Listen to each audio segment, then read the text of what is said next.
Halo semuanya, perkenalkan nama saya Margareta Isabeni, NPM 1181 dari kelas 3 FA 4 Fakultas Farmasi Universitas Bakti Kencana Bandung. Hari ini kita akan mempelajari tentang mata kuliah Kimia Medisinal. Mata kuliah Kimia Medisinal yang akan kita pelajari adalah mendesain molekul obat yang sesuai dengan targetnya, atau prinsip dasar desain obat yang ketiga. Subtopik bahasan untuk materi kita hari ini, yang pertama ada pendahuluan, yang kedua ada identifikasi lead compound, yang ketiga ada desain inhibitor enzim, yang keempat ada mendesain suatu agonis, dan yang kelima mendesain suatu antagonis. Pasti pada penasaran kan? Untuk lebih jelasnya, mari kita pelajari satu persatu. Sekarang kita akan masuk ke topik bahasan yang pertama, yaitu pendahuluan. Nah, desain molekul obat dilakukan dengan pendekatan multipore method. Nah, pendekatan multipore method ini berarti setiap molekul obat wajib memiliki farmakoper, toksikoper, dan metakoper, di mana molekul obat ini didesain berdasarkan subunit atau biopor. Nah, desain obat itu merupakan proses yang berulang atau iterator, di mana kita tidak bisa mengatakan bahwa suatu obat itu sekali proses tahapan itu bisa langsung jadi. Tetapi mungkin di tahapan pertama bisa gagal, berarti kita harus mengulangi lagi jika ingin benar-benar mendapatkan hasilnya, maka harus gigih. Nah, untuk mendesain suatu obat ini memerlukan tahapan yang sangat panjang. Yang pertama itu ada desain atau identifikasi lead compound atau senyawa penuntun. Pengertian dari lead compound ini sendiri adalah suatu senyawa yang sudah diketahui memiliki aktivitas tertentu, namun belum tentu senyawa ini bisa dikatakan sebagai obat. Untuk menjadikannya sebagai obat, lead compound ini harus melalui tahapan yang cukup panjang. Nah, yang kedua, kita akan sintesis dan uji aktivitas pendahuluan terhadap lead compound. Nah, misalnya dari tahap yang pertama, identifikasi itu, kita sudah mendapatkan senyawa A. Berarti kita harus uji terlebih dahulu. Tetapi sebelumnya, kita harus mensintesis dahulu. Karena senyawa ini belum memiliki molekul yang real. Tapi kalau misalnya sudah dalam bentuk molekul yang real, kita bisa langsung uji aktivitasnya. Yang ketiga yaitu ada optimasi farmakodinamik terhadap lead compound. Nah, tujuan dari optimasi ini sendiri itu untuk memperbaiki sifat-sifat yang kurang dari lead compound itu sendiri. Misalnya, senyawa ini aktif, tapi aktivitasnya lemah. Berarti kita rubah sehingga aktivitas itu menjadi kuat. Yang keempat ada optimasi farmakokinetik dan farmasetik terhadap lead compound. Nah, kalau di tahapan ini, itu kita mengecek ATME-nya, absorpsi, distribusi, metabolisme, dan ekspresinya seperti bagaimana. Dan di tahap ini sendiri juga itu, kita mulai menentukan kira-kira kita mau buat apa nanti senyawa ini sediaannya dalam bentuk apa. Nah, yang kelima ini ada uji praklinis dan uji klinis terhadap analog lead compound yang telah dioptimasi. Nah, kenapa di sini disebutnya analog lead compound? Karena pada tahap optimasi farmakodinamik ini kemungkinan banyak yang dirubah. Misalnya rantai gugus samping, itu kan kita mungkin rubah ya banyak hal di situ. Sehingga kemungkinan yang sampai pada tahap uji praklinis ini mungkin saja bukan senyawa murni lead compound, tapi sudah mengalami banyak perubahan. Untuk uji praklinis ini sendiri, yaitu uji pada hewan percobaan. Sedangkan uji klinis itu pada uji pada manusia.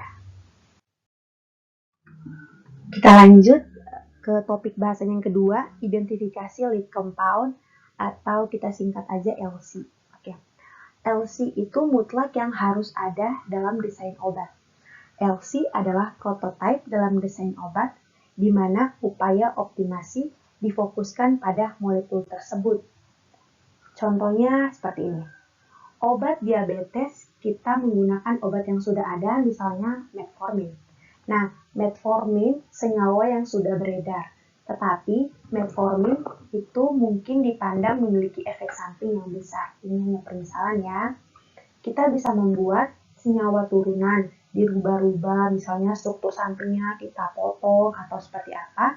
Namun aktivitasnya tuh harus tetap ada, sehingga mungkin efek sampingnya jadi lebih berkurang. Biasanya merupakan molekul obat yang kita ketahui aktivitasnya, namun masih perlu optimasi untuk menjadikannya molekul obat. Nah, identifikasi LC itu dapat dilakukan pertama secara kebetulan. Nah, misalnya benzodiazepin atau yang sering dikenal dengan diazepam, asam valproat.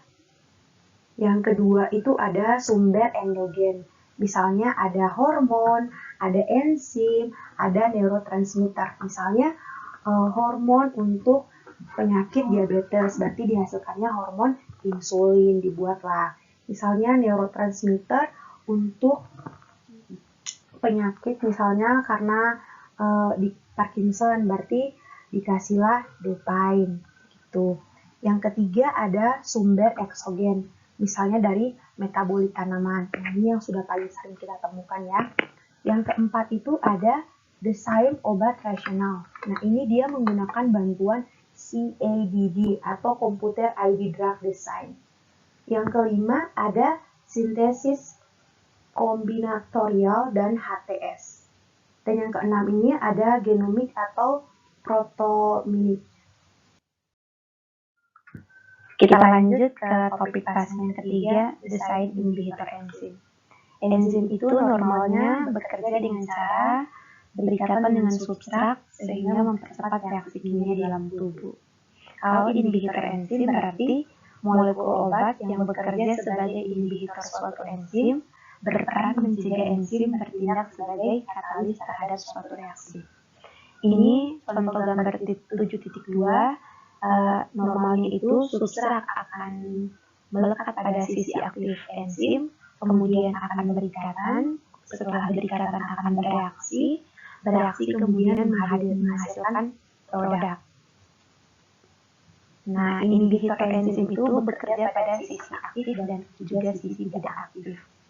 Inhibitor itu ada yang bersifat reversible, yaitu dapat kembali, di mana molekul obat yang dapat berkompetisi dengan substrat untuk menempati posisi aktif enzim. Nah, contohnya seperti di gambar ini bisa dilihat, enzim itu obatnya akan melekat pada sisi aktif enzim, terus mereka berikatan, tidak menghasilkan reaksi, tetapi substrat tidak ada tempat, karena dia harusnya kan berikatan pada enzim. Tapi ketika obat sudah berikatan, dia tidak mempunyai tempat lagi untuk berikatan. Sehingga ini yang dibilang dengan menghalangi. Jadi menghalangi substrat untuk bereaksi dengan enzim. Seperti itu. Contoh obat yang bekerja sebagai inhibitor kompetitif yaitu diuretik, statin, dan antidepresan. Jadi kalau misalnya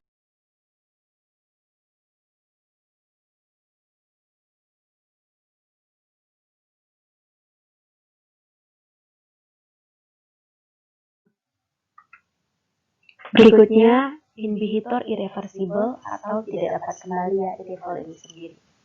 Inhibitor ini mampu membentuk ikatan kovalen dengan suatu asam amino pada sisi aktif enzim dan secara permanen memblok enzim tersebut. Inhibitor ini biasanya mengandung gugus fungsi elektrofilik yang bereaksi dengan gugus nukleofilik suatu asam amino. Nah, bisa dilihat di gambar di sini, dia akan membentuk ikatan kovalen bersama asam amino sehingga ikatannya menjadi kuat. Jadi kan ciri-ciri dari ikatan kovalen itu ikatan yang sangat sulit untuk diputus ya. X di sini adalah golongan halogen atau klor, brom, iodium, dan lain-lain. Nah, ketika bertemu dengan OH akan cenderung kalah sehingga dia akan bersifat positif, karena kan tadi dia sama OH dia kalah, berarti kan dia sudah lepas ya. Nah, dia lepas itu kan dia di sini bersifat positif, sehingga dia akan berikatan dengan OH di dalam asam amino. Nah, contoh gugus elektrofilik yaitu ada alkilhalida, eksposida, ketoida jenuh, alfa, beta, laktom, dan laktam. Kita akan lanjut ke subtopik bahasan berikutnya, yaitu mendesain suatu agonis. Disebut agonis apabila bekerja seperti neurotransmitter lainnya. Syarat mendesain agonis itu, molekul agonis harus mempunyai gugus fungsi yang tepat dengan posisi dan ukuran yang tepat pula. Tepat pada apa? Tepat pada reseptornya tentunya ya. Nah, di sini ada gambar di bagian atas, anggap ini suatu target kita atau reseptor kita.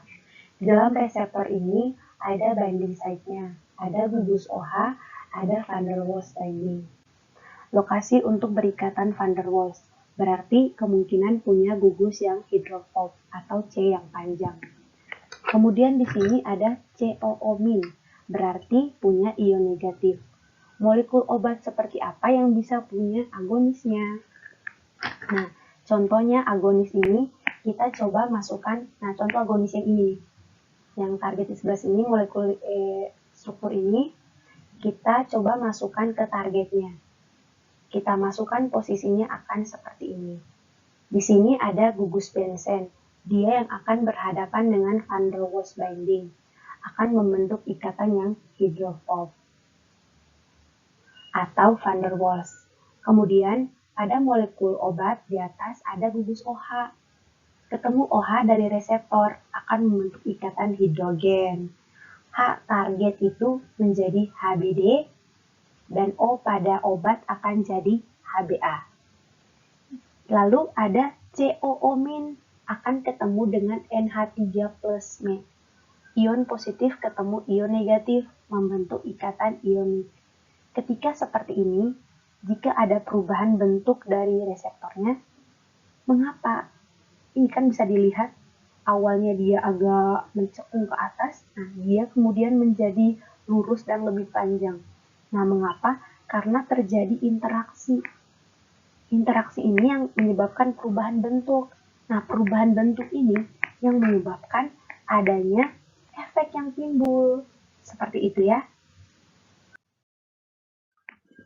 Senyawa dengan struktur yang berbeda, namun memiliki gugus pengikat yang sama terhadap suatu reseptor, maka potensial sebagai agonis. Ini bisa dilihat nih. Nah, dia memiliki struktur yang berbeda-beda, namun apabila memenuhi syarat yang seperti yang tadi sudah dijelaskan, maka dia bisa berikatan dengan reseptornya. Kita lanjut ke topik bahasan yang terakhir, yaitu mendesain suatu antagonis.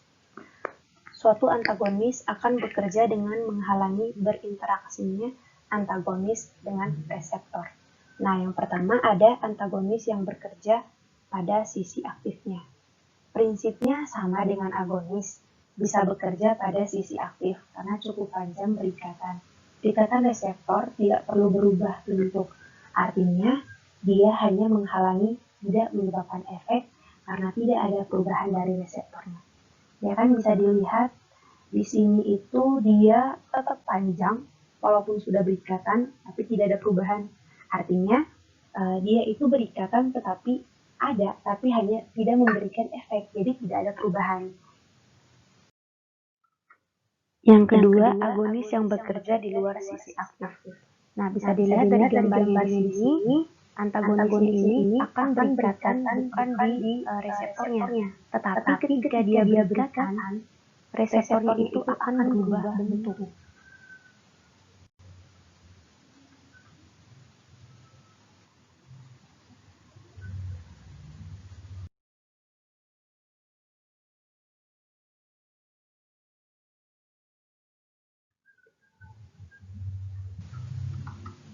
Cukup sekian video kali ini.